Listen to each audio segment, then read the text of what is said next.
नमस्कार दोस्तों, स्वागत है आपका अपने चैनल स्टडी अड्डा में। तो दोस्तों, बहुत सारे बच्चों के ये कमेंट आ रहे थे कि जो 22 नवंबर को उत्तराखंड में डीएलएड का एंट्रेंस एग्ज़ाम होना है कि उसकी तैयारी करा दीजिए। तो उसकी तैयारी के लिए मैंने अपनी ये एक सीरीज स्टार्ट की है। इसके अंदर जो हमारे जितने भी सब्जेक्ट हैं, चाहे आपका टीचिंग एप्टीट्यूड हो जो कि आपकी 50 नंबर की आती है, चाहे आपका रीजनिंग हो ये भी 50 नंबर की है, मैथ्स है आपकी ये भी 50 नंबर की है, और जो जीके जीएस है ये भी आपकी 50 नंबर की है। तो ये इन सभी की सीरीज़ मैं आपके सामने स्टार्ट करने वाला हूँ। और इसमें ये जो टीचिंग एप्टीट्यूड की सीरीज़ है 50 नंबर की, इसमें हम लगभग 1000 जो क्वेश्चन हैं उनको डिस्कस करने वाले हैं। तो 1000 क्वेश्चन की ये सीरीज़ है और हर वीडियो के अंदर हम लगभग 25 क्वेश्चंस डिस्कस करेंगे। इस तरह से हमारी 40 वीडियो बनकर रेडी हो जाएंगी और 40 दिन के अंदर आपको ये टीचिंग एप्टीट्यूड का जो कंप्लीट तैयारी है आपको यहाँ पर करा दी जाएगी। ठीक है, तो वीडियो में अंत तक जरूर बने रहना। अगर आपके साथी डीएलएड की तैयारी कर रहे हैं तो इस वीडियो को उन लोगों तक भी जरूर से जरूर शेयर कीजिएगा। तो स्टार्ट कर लेते हैं। इसके अंदर आप देख रहे हैं हमारा सबसे पहला क्वेश्चन ये आ जाता है कि शिक्षक को शिक्षण के पूर्व अपने विद्यार्थियों का स्तर अवश्य जानना चाहिए, आप इस कथन से कहाँ तक सहमत हैं।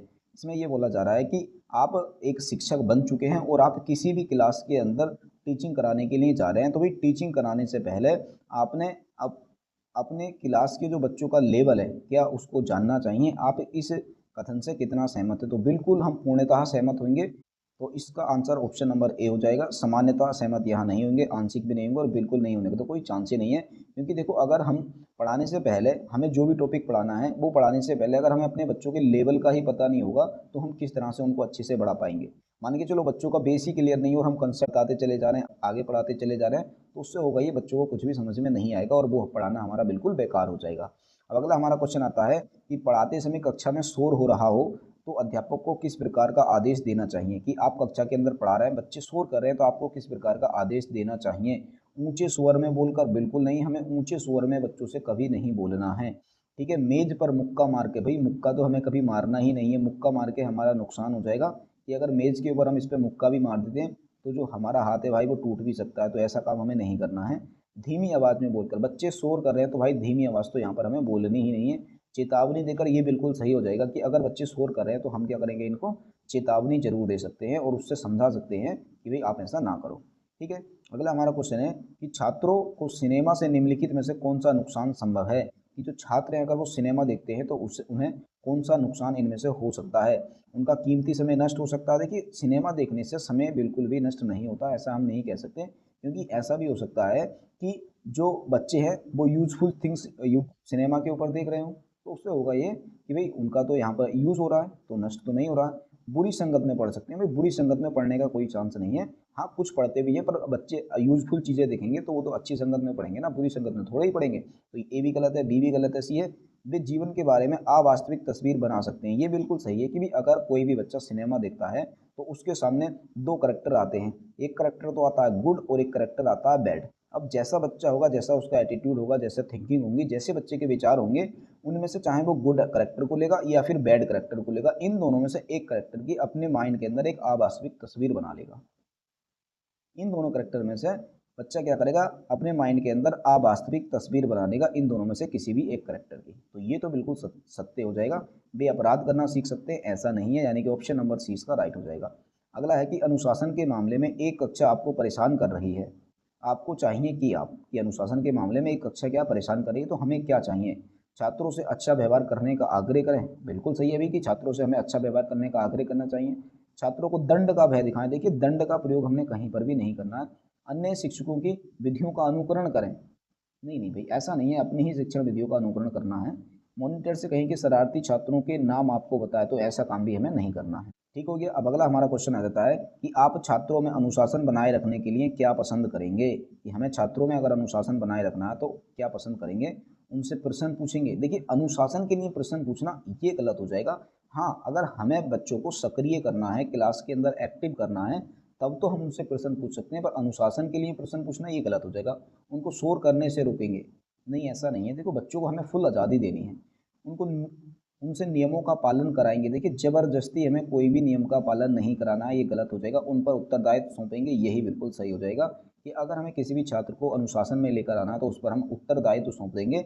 जैसे मान के चलो, हम आपका एग्जाम्पल ले लेते हैं, अगर आप घर के कामों में ज़्यादा लापरवाही बरतते हैं और अब आपके घर वाले अगर आपके ऊपर कोई उत्तरदायित्व सौंप देते हैं कि अब आपको ही ये काम करना है, तो फिर आप अनुशासित होकर उस काम को करेंगे। ठीक हो गया।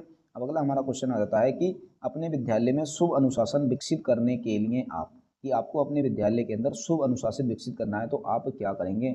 उन्हें कुछ उत्तरदायित्व देंगे। बिल्कुल सही है, उत्तरदायित्व देने से बच्चों के अंदर अनुशासन विकसित होता है। पर यहाँ पर लिखा शुभ, कि अंदर से उन्हें फील आना चाहिए, तो उन्हें अच्छे आचरण नियमों से परिचित कराएंगे। ये बिल्कुल सही है कि देखिए उन्हें कब फील होगा कि हमें अनुशासन में रहना चाहिए, जब वो अच्छे नियमों से परिचित हो जाएंगे। यानी कि ये भी हमारा गलत हो जाएगा। उन्हें सजा देंगे, सजा नहीं देनी है, उनसे नियमों का पालन कराएंगे। भाई जबरदस्ती पालन हमें नहीं कराना है, तो ऑप्शन नंबर बी ही इसका राइट हो जाएगा। ठीक है। अब अगला हमारा क्वेश्चन आ जाता है कि शिक्षक विद्यार्थियों को मानसिक तनाव से बचा सकते हैं यदि वह उनकी समस्याओं को देखते हैं। कि शिक्षक जो हैं वो विद्यार्थियों को मानसिक तनाव से कैसे बचा सकते हैं? आलोचनात्मक दृष्टिकोण से। भाई आलोचनात्मक दृष्टिकोण से तो तनाव और बढ़ेगा ही, वृत्तिक दृष्टिकोण से इससे भी बढ़ेगा, मानवीय धारणा से इससे भी बढ़ेगा, नैतिक धारणा से यही बिल्कुल सही है कि अगर बच्चों का मानसिक तनाव दूर करना है तो शिक्षक को नैतिक धारणा अपनानी पड़ेगी। यानी कि ऑप्शन नंबर डी इसका राइट हो जाएगा। अगला क्वेश्चन है कि छात्र को चिड़ियाघर का भ्रमण कराते समय अध्यापक को किन बातों पर अधिक ध्यान देना चाहिए? कि छात्रों को आप चिड़ियाघर का भ्रमण कराने के लिए लेकर गए तो आपको किन बातों का प्रमुख ध्यान देना चाहिए? तो पहला है छात्र जानवरों को ना छेड़ें, बिल्कुल सही है। छात्र अनुशासन बनाए रखें, ये भी सही है। छात्र आज़ादी से घूमते रहें, ये भी सही है। छात्र आपस में ना झगड़ें, ये भी सही है। देखो चारों के चारों सही है। अब हमने यहाँ पर बेस्ट ढूंढना पड़ेगा। तो देखिए छात्र आपस में ना झगड़ें, भाई नहीं झगड़ेंगे। कब नहीं झगड़ेंगे? जब बच्चे अनुशासन में रहेंगे। ठीक है, यानी कि ये भी गलत हो गया, तो अभी हमारे पास ये सही है। छात्र आज़ादी से घूमते रहें, देखिए छात्र आज़ादी से तभी घूम सकता है जब वह अनुशासित होगा, तो ये भी गलत हो गया, ये इसमें समाहित है। अगला है कि छात्र अनुशासन बनाए रखे, छात्र जानवरों को ना छेड़ें। भाई छात्र अगर कोई जानवरों को नहीं छेड़ता है तो इसका मतलब वो अनुशासित है, तो ये वाला पॉइंट इसके अंदर समाहित हो जाता है। तो ऑप्शन नंबर ए क्या हो जाएगा? इसका राइट आंसर हो जाएगा। क्योंकि भाई हम चिड़ियाघर में लेकर जा रहे हैं तो हमें वहाँ पर बच्चों की सुरक्षा देखनी है, और ये चीज़ हमने पहले ही बता देनी है कि भाई आपको अगर अपनी सुरक्षा की जिम्मेदारी लेनी है तो आपको जानवरों को नहीं छेड़ना पड़ेगा, जिससे जानवर भी असुरक्षित महसूस ना करें। ठीक है, तो ऑप्शन नंबर ए क्या हो जाएगा? इसका राइट आंसर हो जाएगा। अगला हमारा क्वेश्चन आ जाता है कि एक छात्र कक्षा में प्रदर्शन के दौरान शरारतपूर्ण व्यवहार के कारण मेरी परेशानी का कारण बन जाता है, तो मैं कि आप कक्षा के अंदर पढ़ा रहे हैं और एक छात्र क्या कर रहा है, बार बार परेशान कर रहा है, वो आपकी परेशानी का कारण बन गया है, तो आपको क्या करना पड़ेगा? कक्षा को बताऊंगा कि छात्र प्रदर्शन कर रहा है, भाई कक्षा में उसकी बेइज्जती नहीं करनी है। अगला, छात्र को बुलाकर व्यक्तिगत रूप से समझाऊंगा। देखो ये सही लग रहा है कि भाई हम छात्र को बुलाएंगे और उसे व्यक्तिगत रूप से समझाएंगे कि बेटा ऐसा नहीं करना चाहिए, अच्छा नहीं होता, तो वो समझेगा, उसको लगेगा भी कि चलो सर समझा रहे हैं, मेरी बेइज्जती भी नहीं की है, तो ये अच्छी चीज़ है। उसको सहज रूप से लूंगा। देखिए नहीं, ये गलत हो जाएगा, उसे उचित दंड दूंगा, दंड का यूज नहीं करना, यानी कि ऑप्शन नंबर बी ही हमारा राइट हो जाएगा। अगला हमारा क्वेश्चन आ जाता है कि अपने छात्रों में खेल के प्रति रुचि पैदा करने का कौन सा उपाय सर्वाधिक कारगर हो सकता है? तो सर्वाधिक कारगर जो उपाय हो सकता है, उनको बड़े बड़े मैच दिखाना, बिल्कुल गलत। छात्रों को खेल के नए सामान देना, भाई नए सामान देने से क्या रुचि जागृत थोड़ी हो जाएगी? छात्रों को बताना है कि खेलना उतना ही महत्वपूर्ण है जितना कि पढ़ना, ये सही है। चलो, खेल के मैदान में छात्रों के साथ स्वयं खेलना, ये इससे भी सही है, तो ये गलत हो जाएगा कि अगर छात्र और शिक्षक दोनों मिलकर खेलते हैं तो उनके अंदर क्या है, आत्मीयता की भावना का भी विकास हो रहा है, और साथ साथ में उनके अंदर रुचि पैदा हो रही है कि भाई हमारे शिक्षक हमारे साथ खेल रहे हैं, तो इसका मतलब खेलना बहुत अच्छा चीज़ होती होगी। अगला क्वेश्चन आ जाता है कि छात्रों में किसका विकास आपकी दृष्टि में सर्वाधिक महत्वपूर्ण है? तो छात्रों के अंदर किसका विकास सबसे ज़्यादा महत्वपूर्ण है, ये हमने बताना है। काम में लगन है तो सही, पर सबसे ज़्यादा नहीं कह सकते। आत्मविश्वास सबसे ज़्यादा यही है। श्रम का महत्व ये भी नहीं है, धर्मनिरपेक्षता ये भी नहीं है, यानी कि ऑप्शन नंबर बी ही इसका राइट हो जाएगा। अगला हमारा क्वेश्चन है कि छात्रों का विश्वास प्राप्त करने के लिए शिक्षक को उनके साथ कैसा व्यवहार करना चाहिए? तो पिता जैसा व्यवहार करना चाहिए। भाई शिक्षकों का हमें माता पिता नहीं बनना है, माता नहीं बनना है। गुरु जैसा व्यवहार गुरु नहीं बनना है। मित्र जैसा व्यवहार करना है, बिल्कुल मित्र जैसा व्यवहार करना है। हमें भगवान मानना है बच्चों को, जितने भी हमारे बच्चे हैं उनको हमें भगवान मानना है, यानी कि मित्र मान लेना है। ठीक हो गया। अगला हमारा क्वेश्चन आ जाता है कि कक्षा शिक्षण में विद्यार्थी तब तक ध्यान केंद्रित नहीं करेंगे जब तक, कब तक नहीं करेंगे, उनमें जिज्ञासा पैदा नहीं की जाएगी, बिल्कुल सही है। आगे हमें देखने वाले की जरूरत भी नहीं है। कड़ा अनुशासन गलत है, प्रश्न नहीं पूछे जाएंगे, ये भी गलत है। दंडात्मक तो यूज़ करना ही नहीं है, यानी कि ऑप्शन नंबर ए ही क्या हो जाएगा? इसका बिल्कुल राइट आंसर हो जाएगा। अगला हमारा क्वेश्चन आ जाता है कि विद्यालयों में निर्धारित पाठ्यक्रम द्वारा शिक्षा की व्यवस्था इसीलिए की जाती है कि इससे विद्यार्थियों की, कि निर्धारित पाठ्यक्रम की व्यवस्था क्यों की जाती है विद्यालयों के अंदर, ये इसमें हमने बताना है। तो सुरक्षा बढ़े, भाई सुरक्षा नहीं बढ़ती है। देखभाल ठीक ठाक से हो, ये भी गलत है। जानकारी और कुशलता बढ़े, ये बिल्कुल सही है। मार्गदर्शन हो, इतना उचित नहीं है। तो ऑप्शन नंबर सी क्या हो जाएगा, इसका बिल्कुल राइट आंसर हो जाएगा। अब अगला हमारा क्वेश्चन आ जाता है कि शारीरिक विकलांग छात्र के लिए विद्यालय में आवश्यक है कि जो शारीरिक विकलांग छात्र है उसके लिए विद्यालय में क्या आवश्यक है। सभी को समान खेल की अन्य सुविधाएं दी जाएं, बिल्कुल सही है कि भाई सभी को समान खेल की सुविधाएं मिलनी चाहिए। उनके लिए विशेष शिक्षक की नियुक्ति नहीं करनी है, निःशुल्क शिक्षा व्यवस्था नहीं करनी है, आवश्यक उपकरणों की व्यवस्था नहीं करनी है। हालांकि ये सारी की सारी चीज़ें पॉजिटिव हैं, पॉजिटिव टैगवर्ड में आती हैं, पर हमने क्या करना है, इसको प्रीफ्रेंस देनी है। ठीक हो गया। अगला हमारा क्वेश्चन आ जाता है कि एक छात्र जो अन्य विषयों में अच्छा है और गणित में कमज़ोर है, गणित में सुधार लाने के लिए आपको क्या करना चाहिए। तो हमें गणित में सुधार लेकर आना है, तो हमें क्या करना चाहिए। उससे कहें कि गणित में अधिक परिश्रम करें, बिल्कुल गलत है। उससे कहें कि गणित की कक्षा में अधिक ध्यान दें, ये भी गलत है। यानी कि भाई गणित में कमज़ोर है तो सबसे पहले हमें क्या करना पड़ेगा, वो क्यों कमज़ोर है, उसकी क्या क्या कमजोरियां हैं, उनका पता लगाना पड़ेगा ना। तो उससे उसके माता पिता से इस बात पर विचार विमर्श करें, ये भी गलत है। उसकी गणित की विशेष कमजोरियों का पता लगाएं, ये बिल्कुल सही है कि हमें क्या करना पड़ेगा, उसकी जो गणित की कमजोरियां हैं उनका पता लगाना पड़ेगा। ठीक हो गया। अगला हमारा क्वेश्चन आ जाता है कि एक दूसरे के पास बैठने वाले दो छात्र अक्सर झगड़ते हैं, आपको क्या चाहिए कि उनकी सीट बदलनी चाहिए, बिल्कुल गलत है। उनके माता पिता को सूचित करें, बिल्कुल गलत है। उनकी जगह सीट बदलने को मना करें, बिल्कुल गलत है। छात्रों से कहें कि उन्हें एक दूसरे के साथ मिलकर रहना चाहिए, यही बिल्कुल सही है कि अगर हम छात्रों से कहेंगे कि उन्हें मिलकर रहना चाहिए तो इससे क्या कर सकते हैं, हम उनके आपस का जो दुर्व्यवहार करने का कारण है उसको हम हटा सकते हैं।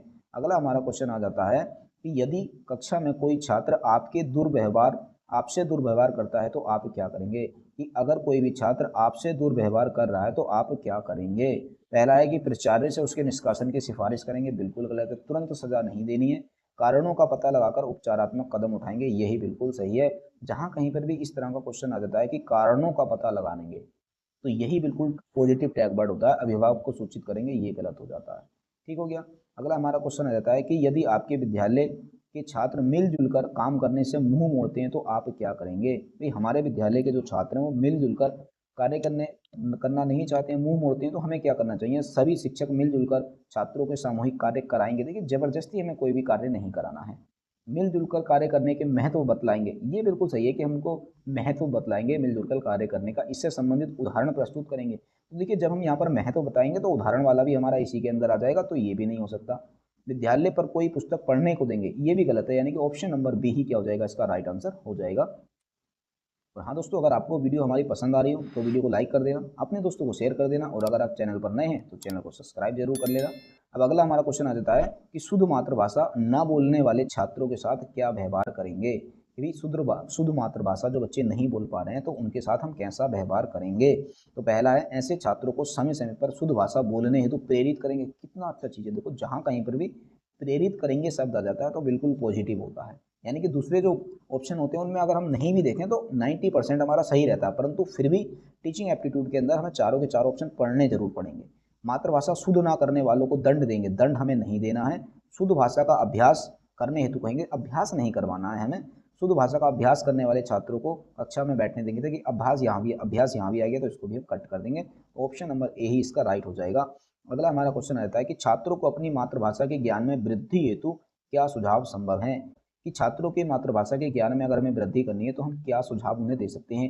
घर तथा विद्यालय में मातृभाषा का ही प्रयोग कर, मातृभाषा का ही प्रयोग मतलब एक के ऊपर जोर दिया जा रहा है, ये गलत हो जाएगा।